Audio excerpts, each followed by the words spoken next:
नमस्कार, विजयलक्ष्मी रेसिपीजमध्ये तुमचं स्वागत करते। तर आज आपण बघणार आहोत मस्त असं चटपटीत अगदी झटपट होणारं कैरीचं लोणचं। आपण त्याला कैरीचं सॅलडसुद्धा म्हणू शकतो, खास जेवताना तोंडी लावण्यासाठी।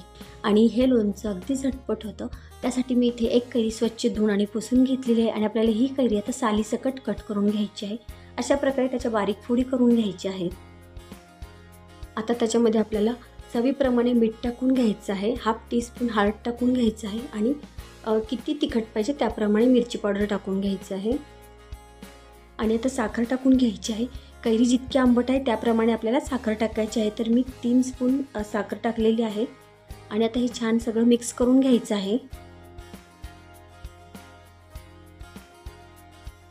तर अशा प्रकारे हे सगळं आता मिक्स करून झालेलं आहे। तर आता याला आपल्याला फोडणी देऊन घ्यायची आहे। तर मी गॅसवर पॅन गरम करण्यासाठी ठेवलेला आहे। त्याच्यामध्ये 1 ते 2 चमचे आपल्याला तेल टाकून घ्यायचं आहे आणि त्याच्यामध्ये आता राई टाकून घ्यायची आहे, जिरे टाकायचं आहे आणि ते छान तडतडलं की त्याच्यामध्ये हिंग टाकून घ्यायचं आहे आणि ती फोडणी आपल्याला याच्यावर टाकून घ्यायची आहे।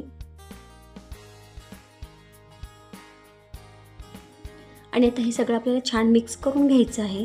आणि फोडणी दिल्यावर लोणच्याला छान पाणी सुटतं आणि ते पाणी चवीला अप्रतिम लागतं, छान आंबट गोड तिखट असं लागतं आणि हे लोणचं चवीला अप्रतिम लागतं आणि अगदी झटपट होतं। इन्स्टंट रेसिपी आहे। तर ही रेसिपी तुम्ही पण नक्की करून बघा आणि हे लोणचं 4 ते 5 दिवस छान राहतं, खराब होत नाही, आपण फ्रीजमध्ये ठेवू शकतो।